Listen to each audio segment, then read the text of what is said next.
Газиз тавышлар, Казан утлары журналы һәм Татарстан радиосы тәкъдим итә.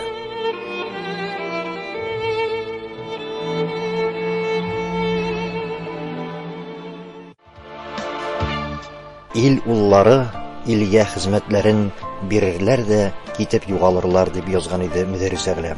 Бүген сүзебез нәгънә шулай илгә хезмәтен биреп китеп югалган, үзе югалса да татар әдәбиятында, алай гына да түгел, татар халкы тарихында якты эз калдырган шәхес Рәшит Әхмәтҗан турында булачак.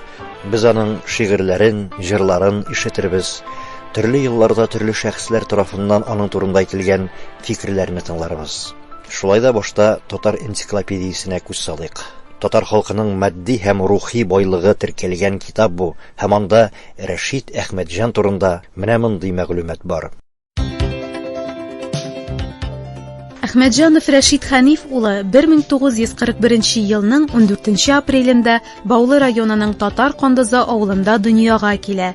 1969 елда Казан университетын тәмамлый. Шуннан соң Татарстан мәдәният министрлыгында Яшь Ленинче, Татарстан яшьләре газеталарында, ә инде 1980 елдан Казан утлары журналы редакциясендә эшли. Жан яктысы, кавышыр көн, йөрәк бәйрәме, моңлану, ачлык мәйданы шигъри җыентыклары, популяр җырлар авторы. Татарстан язучылар берлегенең Гаяз Исхакый исемендәге премиясе лауреаты. Татарстанның атказанган сәнгать эшлеклесе.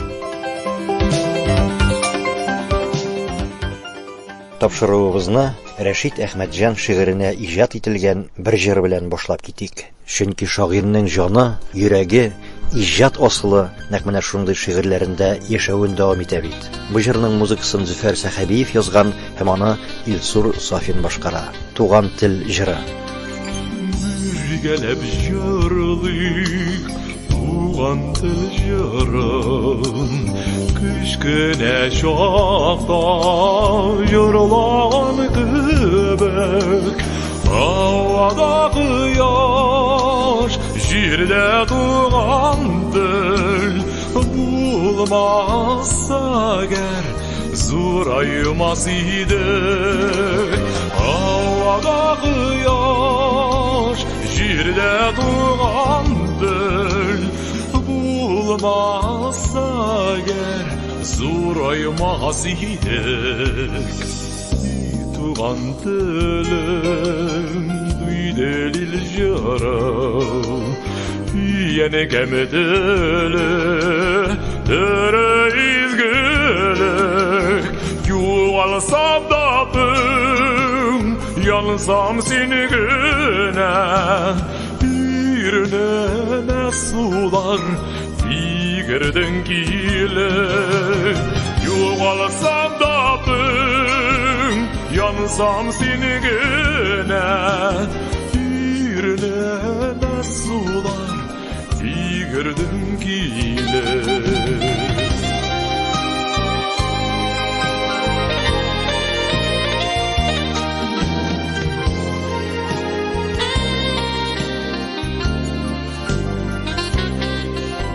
Siyedip jaralıyk tuğan dil jaral, unutkanlarının bağırırdı. Min yedim düğün igeneledik, sabırlar irden uyansın gölüm.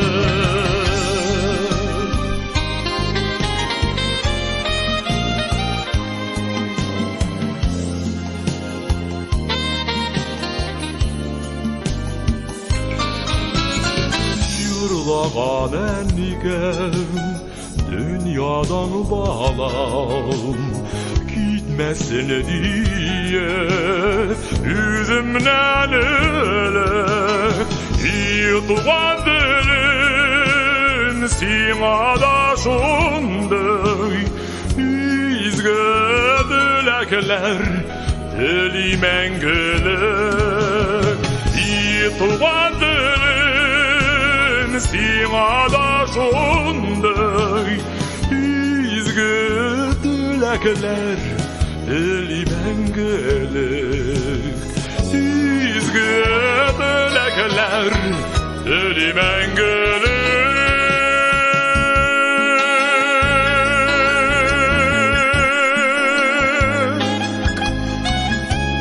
изге теләкләр тели мәңгелек. Хәтер яңарту тапшыруын дәвам иттерәбез.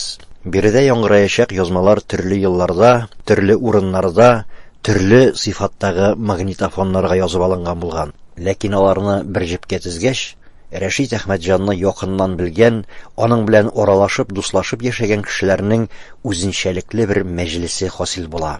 Без аларда шагыйрьнең тормыш юлына, яшәү рәвешенә, иҗатына кагылышлы фикерләр ишеттербез. Сүзне Газинур Мураттан башлыйк. Газинур, сиңа килеп мөрәҗәгать итүебез юк кына түгел, бердән иҗатларыгыз аваздаш иҗатлар барыбер да. Рәшит абый белән сезнең арадагы мөнәсәбәтләрне, мөгамәләләрне бер хәтердә яңартыйк әле. Рәшит Әхмәтҗан диюгә минем хәтергә мәзәккә тартымлырак бер вакыйга килеп төшә. 50 елда булау хәл Әлмәт каласына бер төркем язучылар килә. Алар арасында әле генә иреккә чыккан Хәсән Туфан да була.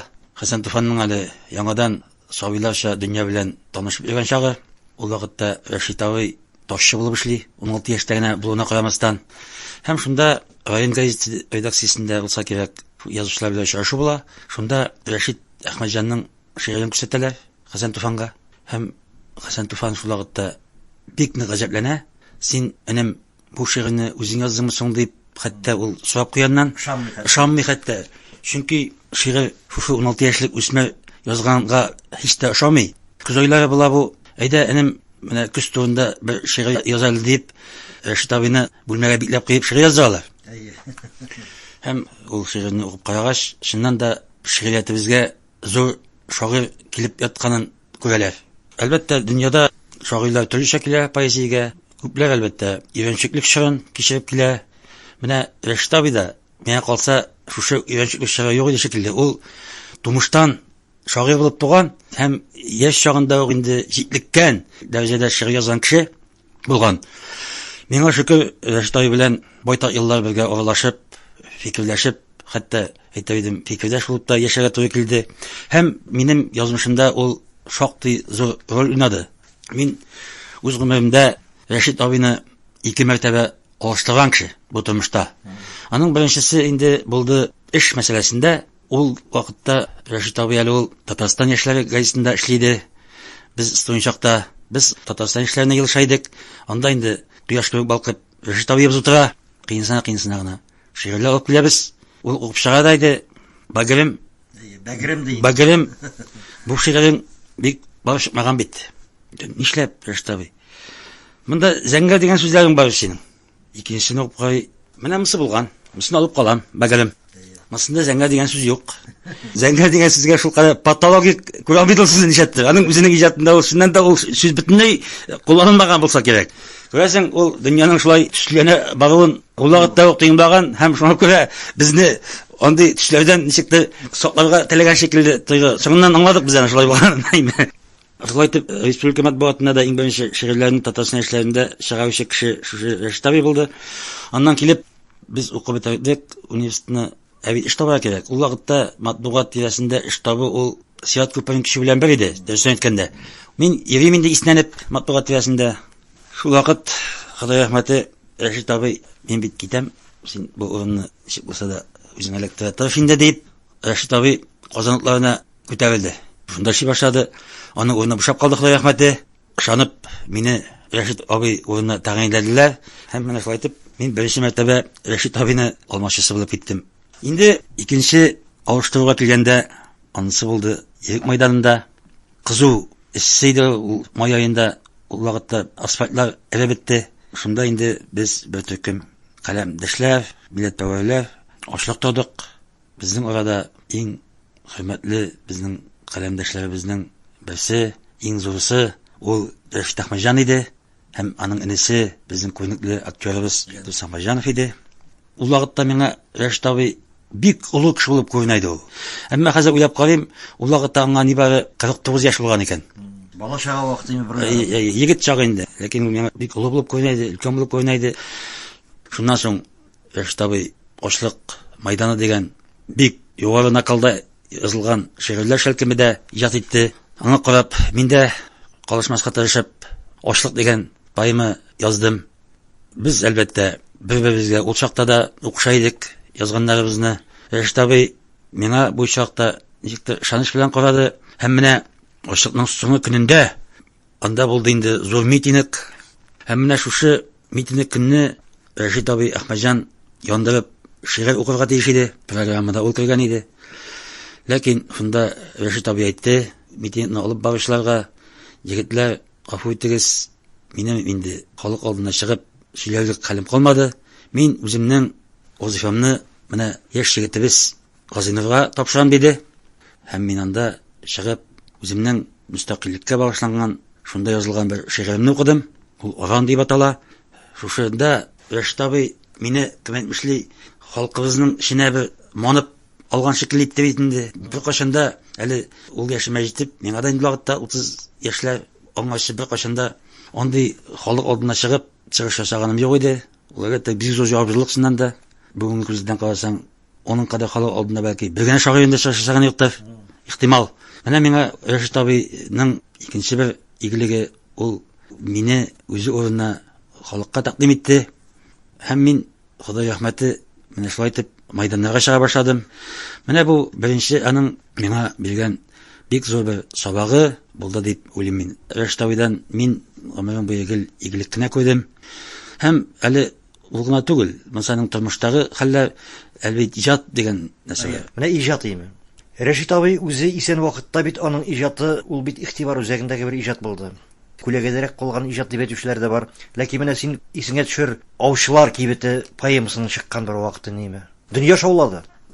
Ул вакытта ул күрелмәгән әйбер иде. Шулык менә син әйтеп киткән әйтик шул ашлык мәйданы име? Шулай ук дөнья шаулады. Бишташ поэмасы. Бишташ име? Булар бит дөньяны шаулаткан әйберләр булды. Һәм менә шагыйрь үзе юк инде бу дөньялыкта. Мөдәррис абый әйтмешли, еракка китеп карарга кирәк бит. Еракка китеп барган саен аның иҗаты. Без инде соңгы елларда Рәшит Әхмәтҗановка сирәгрәк мөрәҗәгать итә башладык кебек бит. Безнең хәтердә тоныкланып калмыймы аның иҗаты? Әйтик, менә бүгенге яшьләр хәтерендә килер бу урыннар хәтерендә. Менә нәкъ шул турыда мин дә әйтмәкче булам, Насим. Ничектер Рәшитабый ул үзе өчен чакта да инде буыннарга китмәделәр аны. Ул бер буынга да кирмәгән шикелле, Роберт Әхмәтҗан шикелле ул теге үзе бер утрау булып яшәгән шагыйрь ул. Аның бит беренче шигырь китабында басылып чыга үзе армиядә чагында. Ул аны дөресен әйткәндә үзе белмичә кала, аны шушында каләмдәшләребез, язучылар бастырып чыга. Хәсән Туфан да шулай бит, менә Хәсән Туфан калада Утазиядә сәяхәт кылып йөргәндә үзенең китабын күреп гаҗәпләнә дип язалар бит. Шуның шикелле ул мәсьәләдә шашлыклар бар. Дөресен әйткәндә Рәшитабый ул гомер буе устазы дип менә шул Хәсән Туфанны санады ул. Һәм шушы бер буынга да кирмичә ничектер буыннарны саныйлар. Рәшит Әхмәтҗанны кая кертергә белгән юк. Әйткәнемчә ул ничектер утрау булып яшәде. Инде иҗатына килгәндә Рәшит Әхмәтҗан шикелле саф, чиста, югары накал белән, югары кимәлдә чын поэтик образлар белән иҗат иткән шагыйрьләр алар бездә күп түгел. Халыкчан ул гомере буе әйттем бит, өйрәнчеклек чоры юк дип. Рәшитабыйның аның поэзиясе яшьлегендә дә олыгая башлагач та һәр вакытта да бер накалда булды, югары накалда булды. Ул чын поэтик иҗат иде. Һәм мин әйтер идем, бүгенге көндә безнең яшьләребез арасында талантлар байтак. Шуннан да шәп шигырь язу өчен, зәвыгыңны тәрбияләү өчен Рәшит Әхмәтҗанның поэзиясын укырга кирәк. Мөмкин кадәр күбрәк укырга кирәк дип, шинәкәр укырга кирәк. Рәшит Әхмәтҗанда бик зур байлык ята аның иҗатында. Безгә аны ачасы һәм тагын бер мәсьәлә инде Рәшит Әхмәтҗанны һәр вакытта да күз уңында тотар өчен аның инде мәсьәләләре дә чыгып тора тиеш, аның китаплары да чыга тиеш, аның томлыклары да чыга тиеш. Без мондый зур шагыйрьне, 20нче гасырдагы иң зур шагыйрьләребезнең берсе дип исәплим мин аны. Шундый шагыйрьне безнең онытырга да, истән чыгарырга да хакыбыз юк. Без аны һәр вакытта яд итәргә, өйрәнергә бурычлы. Аның бит хәтта дөньядан китүе символик мәгънәгә ия. Ул киткәч тә ничектер зур бәхеткә иреште сыман аның бит хәтта кабере дә Тукай янәшәсендә туры килде. Аның артыннан бу Тукай янына ятсын дип беркем дә йөрмәгәнде, ләкин менә язмышлар кертеп куйды. Аның җәсәде, Тукай җәсәде янәшәсендә аларны сукмак кына аерып тора. Монда да ничектер Тукай минем бу уникашым үзеннән бик ерак китмәсен, мондый шагыйрь ул безнең халыкта бик сирәк туа дип әйткән шикелле тоела. Менә минем әйтәсе килгән сүзләрем менә шулар иде. Газинур, аның тагын синең бит әле Рәшит Әхмәтҗанга багышлап язган, махсус багышлап язган бер шигырең дә бар иде. Шул шигыреңне укып кит әле менә сүзебезнең ахырында. Рәшит Әхмәтҗанга багышлап мин чыннан да шигырь язганым булды. Ул шулай ук тормыштагы бер вакыйга белән бәйле ул миңа сөйләгән иде. Менә бәгърем төнне шигырь язып утырам ди. Шул вакытта кайсыдыр шаяны килеп ди, минем тәзәгә ташатты ди, тәзә ватылды ди. Кем шәдә инде ди, мин хулиганнар гына кирәк инде ди. Үземнең дус эшләр булмады микән ди, ләкин миңа беркем дә әйтмәде ди, тәзәң атып бисең ди. Шуннан соң минем күңелемә бер шигырь килде. Әлбәттә ул Таш дип атала. Ничкә күңелле бөек лирикабыз Рәшит Әхмәтҗанга башлана. Шагыйрь тәрәзенә таш аттылар. Ох, ваттылар. Шәл пәрәмә килде тәрәс. Метафоралар белән шуарланган кагаз. Телдән калды кинәт. Киштәдәге шигырь китаплары, Назон, Лермонтов, Җәлил Туфан ныграк сыендылар бер-берсенә. Читлектәге минор кенәвиләр, әверелеп нота көйгә, ташландылар ватык тәрәзәгә. Дивардагы кадими сәгатьнең бүкшәйгән хаста күкесе, сукрана, вакыт тирәли йөрде очып. Онытма көн, бүген төнге бердә, таш бәгырьләр таш аттылар, шагыйрь тәрәзенә, һәм качтылар. Сорау билгеседәй бөкрәеп, ашыга, кирип югалдылар айлы төн эченә. Газинур Мурат үзенең каләмдәше, фикердәш дусты Рәшит Әхмәтҗан турында сөйләде. Рәшит Әхмәтҗан шигыренә иҗат ителгән тагын бер җыр тыңлыйк Акчарлаклар, Хөснул Вәлиуллин музыкасы. Җыр Зәйтүнә Әхтәмова язмасында яңгырый.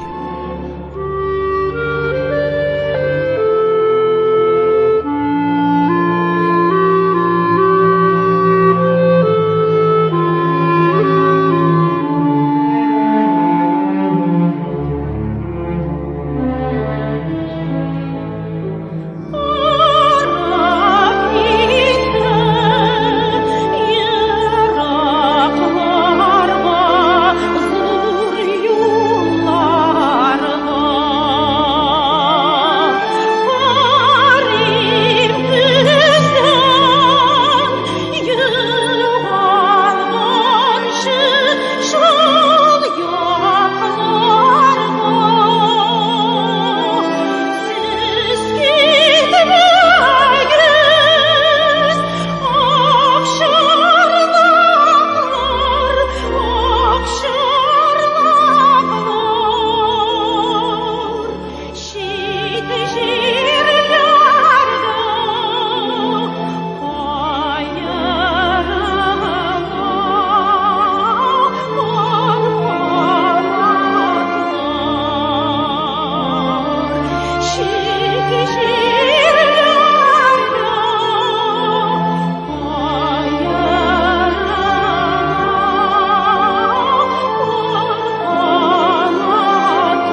шагыйрь Рәшит Әхмәтҗанның якты рухын искә алабыз. Безнең кулга шагыйрьнең тууына 55 ел тулуга багышланган бер әдәби мәҗлес вакытында алынган язма килеп керде.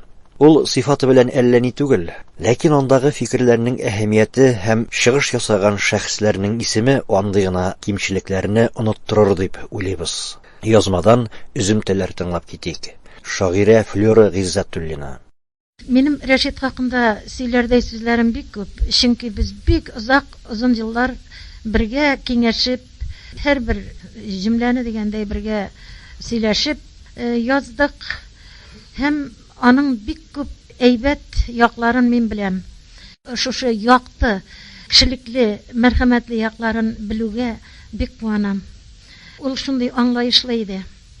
Рәшит һәрбер кешегә ярдәм итте. Язу буенча да миңа бигрәк тә аның ярдәме нык тиде.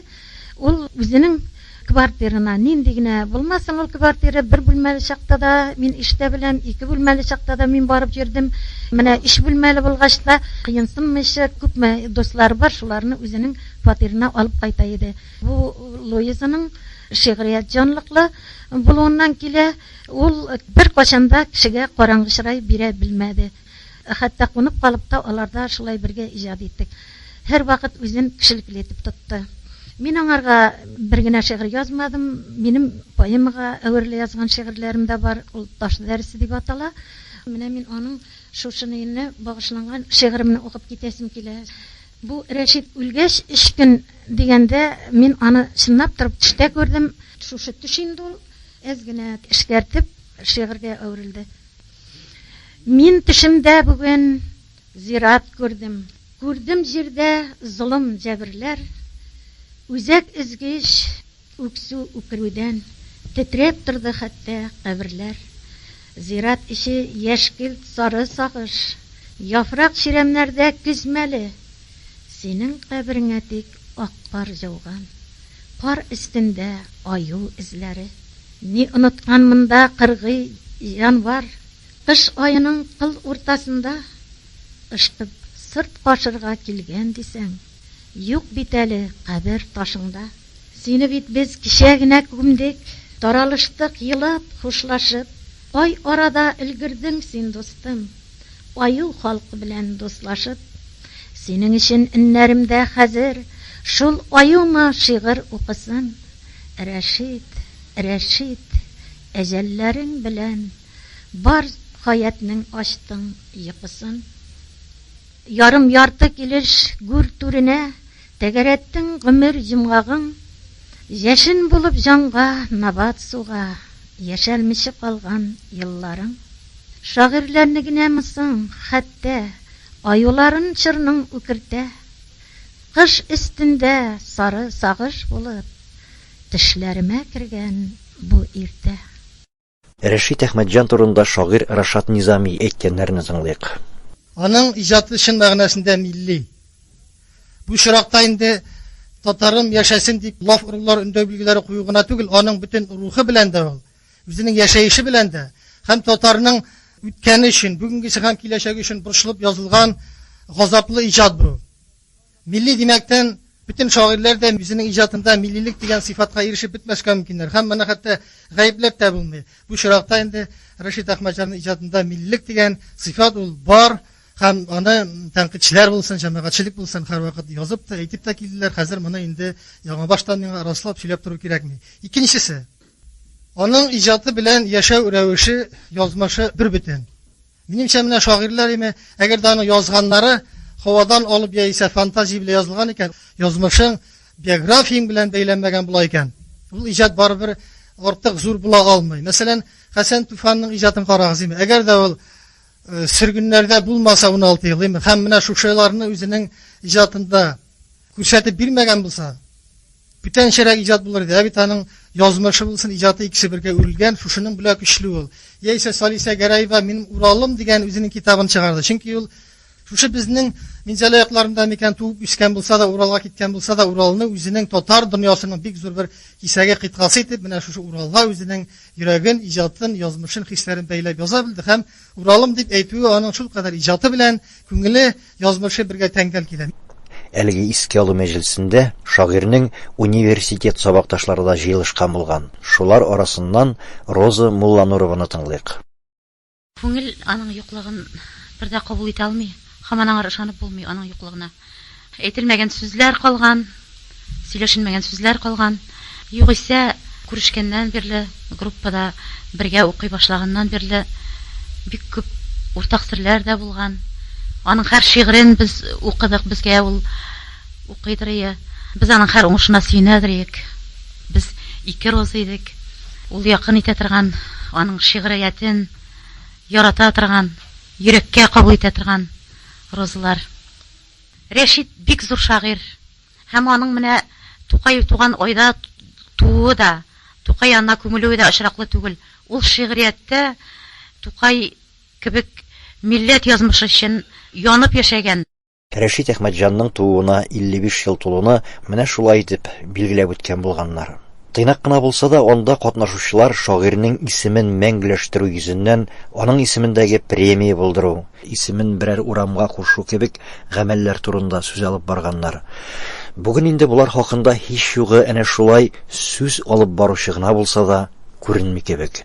Бу урында шагыйрьнең үз тавышын ишетү мантыклы булыр сыман. 1980 елгы язманы тыңлыйк. Миңа кил. Кил әле кил яфракларга гомер изләп искән җил. Уятык бар берләрне шәшәк атсын туган ил. Сибелеп үт илкәймә, әй ак болыт, пак болыт. Калсын әле бүгенге көн, калсын алтын чак булып. Яшьлегемне үзең белән алып китмә алсутаң. Узмаган гомерне бирәм, әгәр миңа туктасаң. Һич курыкма, ераклардан килеп җитсә киләчәк. Я күгендә кыш булырмын, я җирендә бер чәчәк. Яшьлегемнең гөлләре дә, килләре дә бар монда. Килегез, күреп калыгыз, Таһир кебек чагымда.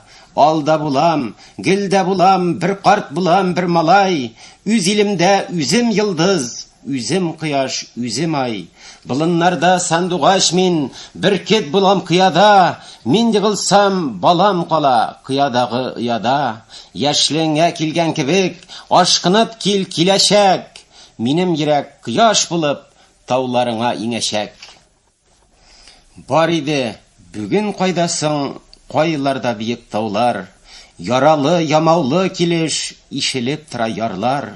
Кемнедер батырган гүя, сөюе су төбенә. Баткандыр биек таулар да, сыйгандыр күңеленә. Ул гашикны кыткарырга кешеләр килгәннәрдер. Тауларның юкка чыгуын алар да күргәннәрдер. Я андый чакта кешеләр эндәшми калалармы? Саклагыз, яплагыз дип сез гашик балаларны кычкырганнардыр дөньяга. Кайтаваз гына килеп әйткәндер, соң инде хәзер соңга калдыгыз дип. Ә хәзер җилгенә монда, җилгенә ыңгыраша. Кемнеңдер җанын юата, ниндидер бер җыраша. Бар иде, бүген кайдасың, кайда мондагы таулар? Югалган гашиклар кебек җанны әрнетә алар. Шагыйрь Рәшит Әхмәтҗанны искә алабыз. Рәшит абыйның шактый гомере Казан утлары журналы белән бәйле. Татарстанның халык шагыйре Равил Фәйзуллинны тыңлыйк. 89 ел иде. Рәшит Әхмәтҗановның әле ул вакытта исеме шактый яңгыраса да, аның арып кулында калын китабы юк иде әле. Китап чарасы бик киләдер, сездә юк. Стәвенә 50 яшькә якынлашып киләдер. Ул шул хыял белән җирдә ул вакытта. Беләсез, шигырь китапханасы дигән серияне Татарстан китап нәшрияты чыгардан. Ул шигырь китапханасында чыгып зур дәрәҗә иде.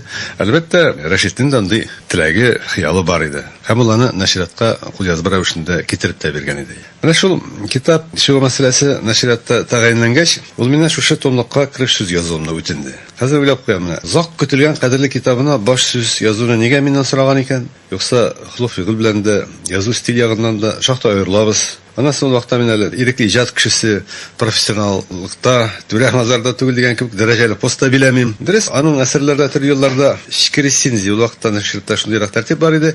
Компетентлы саналган язучы яки шагыйрь авторлардан кергән кулъязмаларны укып бәяләмә бирә иде. Менә шундый бәяләмәләр язганым бар иде электә. Бәлки шуларны истә тотып инде, әлбәттә мин ул бәяләмәләрдә объектив килергәмендер инде, һәрхәлдә шаткандыр уларны. Шуларны истә тотып та миңа шушы үзенең ул вакыт өчен төп китабына баш үзне язуны сорап мөрәҗәгать иткәндер инде күрәсең. Ризалык бирелде, вәгъдә иман дигәндәй 4-5 битлек мәкалә язылды. Һәм ул 1 ел кечтен, аның 50 еллыгына 91 елда Моңлану исемле сайланма әсәрләр китабында күңел һәм җан сәфәре исеменә киришсез булып басылып та чыкты. Шаткандыр дип уйлыйм инде, ул булай дип язып биргән инде, бүләк итеп биргән китабына. Равил, безнең гомерләр менә шулай узды инде. Безнең бергә яшәүгә мин бер генә караңгылыкта төшермәдем. Рәхмәт сиңа, Рәшит Әхмәтҗанов, 6 май 91 ел. Менә хәзер шушы менә китапны ачып карап, киришсездә язылган кайбер җөмләләрне укып китәм. Рәшит Әхмәтҗановның шагыйрь һәм дә зур шагыйрь икәнен кешеләргә расыйсы юк. Әмма аның шигъриятының үзенчәлеген, нечкәлекләрен үзебезгә аңлыйсы, күпләребезгә төшендерәсе бар әле. 300 елга якын шактый ук актив эшләп килсә дә, аның иҗаты турында әдәби җәмәгатьчелекнең аерым төрле фикере соңгы елларда гына ишетелә башлады. Бу хәлнең сәбәпләре нидә соң? Бәлки тәнкыйтьчеләрнең исемлек кысасына үз вакытында керә алмый калуындадыр. Бәлки шигъриятыбызда бер юлы 2 талантлы шагыйрь, 2 Әхмәтҗанов, Роберт һәм Рәшит шуның галәмәтедер. Бәлки иҗатының артык үзенчәлекле булуындадыр. Яшермим, укый өйрәнә торгач, Рәшит Әхмәтҗанов дигән шагыйрь үзем өчен дә шактый ук каты чикләү булып чыкты. Налим, шумба балык шикелле шума, яхшы мәгънәдә әлбәттә, тиз генә тоттырмый. Аның шигъриятының саңагына эләктереп булмый тиз генә. Шигырьләре техник яктан бик нечкә зәвык белән эшләнгән, өстәвенә образ чагыштырулар, эпитетлар һәм башкалар калфак чигешендәге инҗеләр шикелле бик мул сибелгән. Шагыйрьлекне аерым юл истрафалардан, исемләнгән шигъри башланнардан да тыйып була. Мәсәлән, яшь чагында авыр ташлар тау астында була икән. Төшләремә кирдең каем булып, акка кызыл ачык булып төшәр. Сандугач кирде күңелгә. Минем өчен дөнья нәкъ 4 гамәл. Кышлар бәйрәменә чакыру. Салкын кышлар аккыш булып кайтыр. Һәм башкалар. Әйсәмә тагын бер 4 юллык. Муеныма аскан ташың тау иде. Мине тирән су төбенә салды ул. Бүләк алып чыктым әле мин сиңа. Сине сөйгәч инҗе булып калды ул. Рәшит Әхмәтҗанов чын мәгънәсендәге татар милли шигъриятының төп дөрес юлында торучы шагыйрь ул. Бәлки күпмедер дәрәҗәдә Әгъләмов белән параллель куеп буладыр. Кайсы яктан дип әйтәм, икесе аларның төп ишкән шишмәләр халык иҗаты, татар халкының эстетик принциплары. Бердә сүз иҗатчының юнәлеше кыйбласы турында бара. Һәр сүз миннән бер матурлык сорый. Мин фәкыйрмен, алыйм кайлардан дисә дә, шагыйрь әйткәнемчә сүзне илһамны, җимне халык иҗатыннан, халык күңеленнән ала. Шуңа күрә аның шигырьләрендә безнең фольклорга хас бик традицион атрибутлар, образлар, тәгъбирләр тулып ята. Беренче карашка гади күренгән шигъри сүз берәмлекләр шагыйрь күңелендә үзгәртелеп, яңа төсмерләр ала, образ фикергә әйләнә. Менә беренче ел урман эшләрендә урман шаулый, урын тапмый булан үзенә. Булан, я сугарлар балам күзенә дип ачык аланнарда төлке уйный. Урманнарга кача яшь булан, кил булан. Урманнардан берни урламаган соңгы җан ясе мин булам. Юк, бу шәхес Рәшит Әхмәтҗанов онытыла торганнардан түгел. Еш искә төшә, юксындыра. Шулай да бергә эшләгәчтен озак еллар, 15 еллап. Аның белән бергә мәрхүмнән хәтле бергә эшләдек инде. Ул бөтен кешеләргә хас булганча төрле ягы бар иде. Оригинал холыклы кеше иде. Фәрештә генә итеп аны әйтә алмыйм мин. Кирәк чакта ул ничек дип әйтим, бик уйчан, кайчакта юаш та күренергә мөмкин. Кайчакта карыйсың, бик кыю һәм усал. Кирәк чакта ниндер сабыйларча хәйләкәр булып, бер катлыгал дивана булып та уйнарга да мөмкин иде. Аннан соң күрәсең, ул нәселдә артистлык сәләттә бар. Илдус Әхмәтҗанов бер нәселдә туганнар арасында уйлап карасаң, ул йоткы Рәшит Әхмәтҗановта да бар иде. Һәм ул төрле образларга керә аладыр.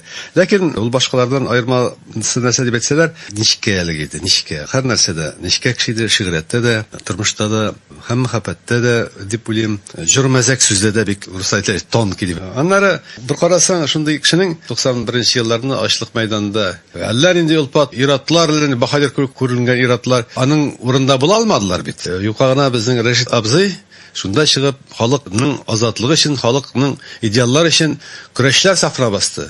Шуңа күрә ул бик төрле гаммаларга хис ягыннан да һәм үзенең холкы ягыннан, характер ягыннан да шактый катлаулы һәм зур бай шәхес иде. Татарстанның халык шагыйре Рауль Фәйзуллин Рәшит Әхмәтҗанга бәйле уйлары, хатирәләре белән уртаклашты. Шагыйрьне искә алу, хәтер яңарту тапшыруын аның шигыренә иҗат ителгән җыр белән тәмамлыйк. Йөрәгеңә эндәшәм. Мәскәүдә Шәмсетдинова музыкасы, җырны Ринат Ибраһимов башкара.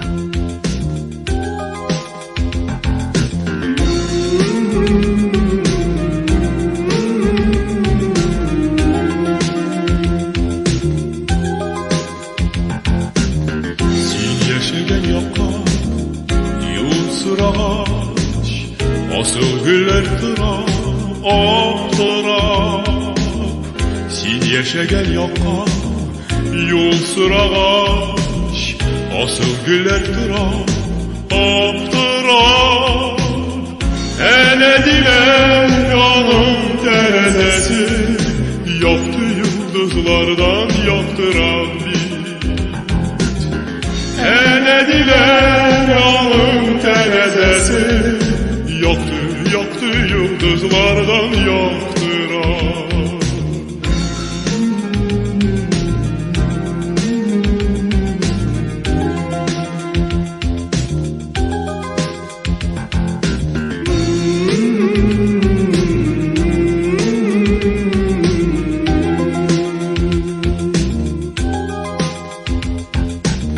Şemşerifle digen ay şehirmin terezesi sayın yok düşer.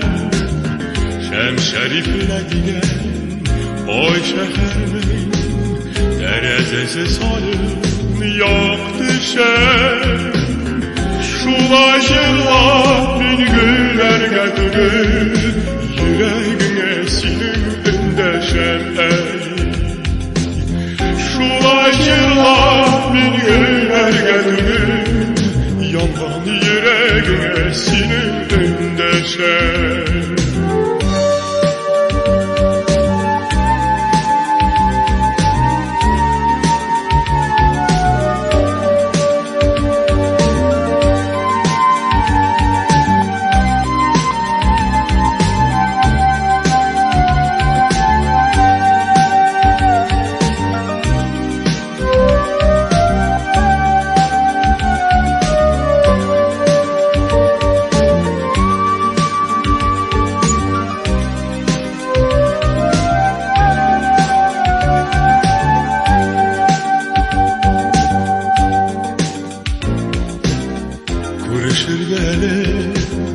Oy birmedi Fatihasın bizge değilsinme. Kırışır gelin Oy birmedi Fatihasın bizge değilsinme. Süyediğim bellemedin kışlar, terezene sinin kimsinmesin. Süyediğim bellemedin kışlar, yaktı terezene sinin